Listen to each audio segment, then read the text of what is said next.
und herzlich willkommen zu einem neuen Video auf unserem Pomade-Shop YouTube-Kanal. Ich bin der Flo und ich sitze wie immer in unserem Showroom in Ottobrunn. Und ja, ihr seht richtig, wir haben schon wieder eine neue Videoserie. Offensichtlich, es heißt das Pomade-Shop Alphabet. Heute geht's los mit dem Buchstaben A.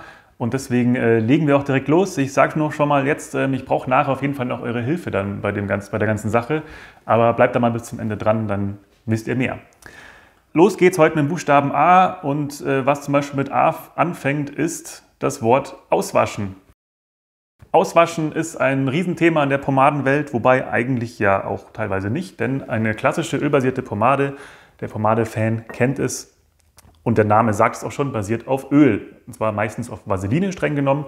Und jeder, der Chemie in der Schule schon mal hatte, weiß, dass Öl nicht wasserlöslich ist. Das heißt, ihr bekommt so eine klassische ölbasierte Pomade, wie ich sie jetzt auch im Haar habe, nicht einfach wie ein Haargel zum Beispiel wieder ausgewaschen, denn das Wasser perlt davon in der Regel einfach ab. Natürlich gibt es Tricks, wie man Pomade trotzdem ausgewaschen bekommt. Man kann jetzt zum Beispiel mit Mischungen aus Öl und Shampoo arbeiten oder mit manchen Conditionern. Haben wir schon mal ein Video zu gemacht. Ist schon ein bisschen älter, aber findet ihr trotzdem da oben. Da zeigen der Alex und ich euch ein bisschen genauer, wie wir uns die Pomade auswaschen, wenn wir das mal machen. Wenn jetzt jemand sagt, er hat Lust, sich die Pomade wirklich regelmäßig, am besten eigentlich jeden Tag, wirklich komplett auswaschen zu können, dann empfehlen wir, dazu sind sie nämlich gemacht, die sogenannten wasserbasierten Pomaden, zum Beispiel so eine Layrite. Ihr seht schon, das ist in dem Fall eine richtige Gelpomade, ist also so eine Gelart und das basiert natürlich auf Wasser, das heißt, es ist auch ganz einfach mit Wasser wieder auswaschbar. Kommen wir zum nächsten Begriff, A wie Allergien. Denn die Natur meint es ja manchmal nicht ganz so gut mit einem und man ist gegen manche Sachen allergisch. Da gibt es ganz, ganz verschiedene Sachen. Man kann gegen Sachen allergisch sein, die einen überhaupt nicht im Alltag beeinträchtigen. Das Abgefahrenste, was ich aber zum Beispiel mal gehört habe, ist, dass jemand allergisch gegen seine eigenen Hautschuppen ist. Also es gibt auch ganz extreme Geschichten.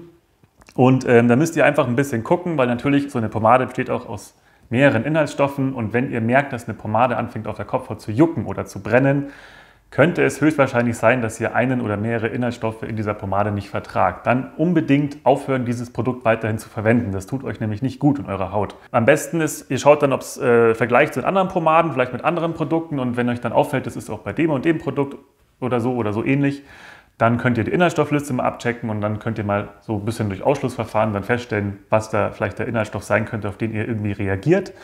Und dann den versuchen in Zukunft eher zu meiden. Und dann kommen wir noch zum letzten Begriff mit A. A wie Abkürzungen. Ich wollte euch einfach mal nur schnell noch ein paar Abkürzungen erklären, die in dem einen oder anderen Video von uns auch einfach mal so vorkommen.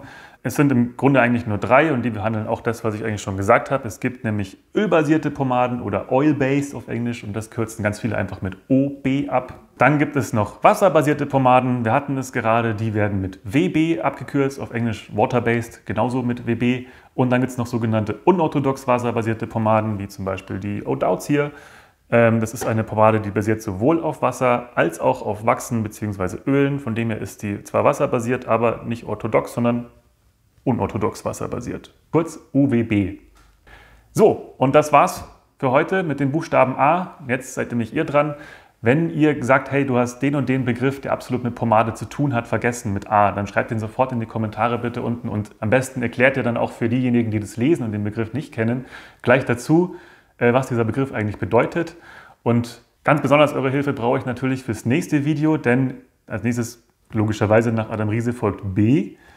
Da habe ich schon ein paar Begriffe, an die ich denke, wenn ich an B denke, aber schreibt trotzdem auch mal unten in die Kommentare, welche Begriffe über Pomade bzw. mit Pomadebezug euch mit B einfallen.